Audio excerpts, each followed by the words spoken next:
Okay, at only 7 minutes and 23 seconds in, I am below. I'm at 485 and going down tour. So I'm gonna stop the test right now. I'm gonna turn the vacuum pump off. I'm gonna turn the freezer off. I'm going to hit done. And then so I can open the door, I'm gonna have to go turn off that drain valve, right? So let's see what that's gonna look like here. Got the drain valve down here, and I'm going to turn that so it's parallel, because that's going to let the air back into the machine so I can open the door so we can get the bread run going. Okay, so I got my machine depressurized by opening that valve. I'm gonna do the bread run, but remember, before you run anything, you have to close that valve back up. So I'm gonna shut that valve really quick.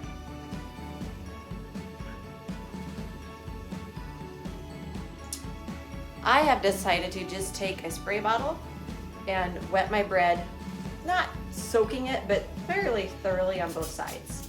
So I am not pre-freezing for this run. You can pre-freeze for this run. I've decided just to let this machine do what it's meant to do to make sure it's working properly. So again, I'm gonna just wet both sides of the bread. I'm gonna load that tray in. Wetting both sides of the bread.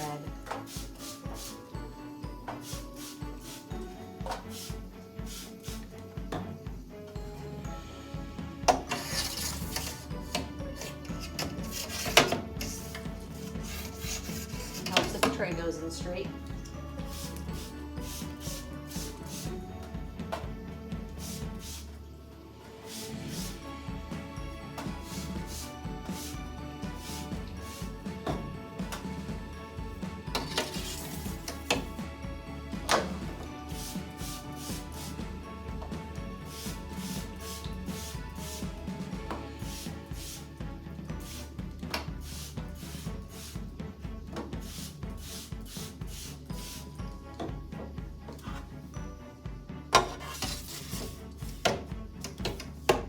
Okay, bread's in the machine. I'm going to re-close my door. I'm gonna look and make sure I see a seal all the way around. You know what? I don't see a full seal up here. It's slowly coming. So I'm going to go ahead and just pull out that gasket a little bit to ensure I get that seal when I need it to happen, right? You don't want that seal to not happen and then all this was for nothing. So just pull out that gasket just a little bit. And there, when I lock that in, I'm watching to make sure it actually forms all the way around here. Still not quite forming all the way around, so I'm going to just pull this out a little bit more with this being cold on the inside. It's a little harder to pull that gasket a little bit forward, but just pull that gasket a little bit forward. That way, I can really get a good seal on that gasket, which is required for your freeze dryer. You've got to have a good seal.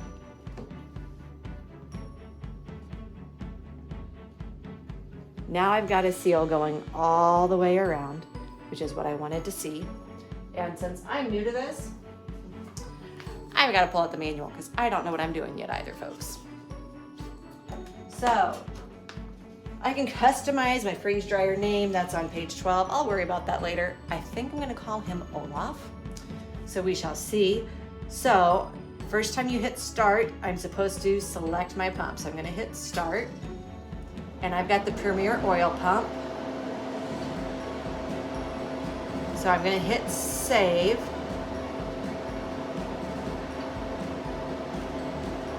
Okay, it's going to remind you to make sure that drain valve is closed. You know what, let's bring this up here so you can see.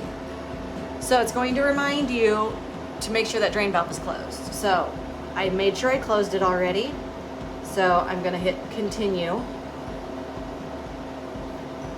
And it's jumping right to freezing. So my screens look different than this. Everybody has said there's new software on the Harvest Right. There we go, this is it. And I think it might honestly be that simple. Partly because my chamber is already cool, maybe, because I just did those other runs. So that's kind of where I'm at. I'll check back with you when it moves out of the freezing spot.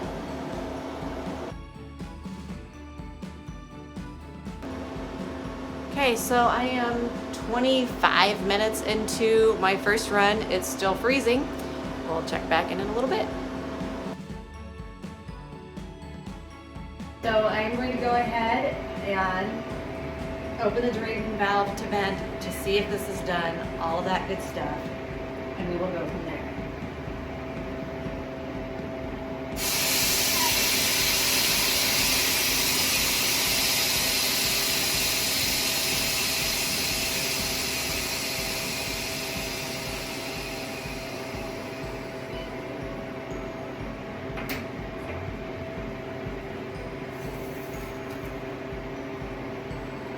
I do have the moisture meter right here.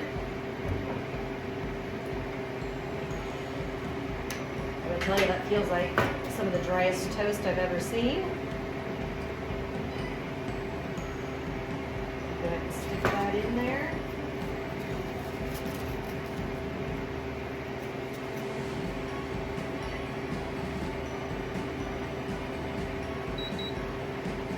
It's not moisture, it's not monitoring coming up with any moisture in here. So my bread is officially freeze dried. Thanks for joining me again at Adventures in Freeze Drying for Beginners.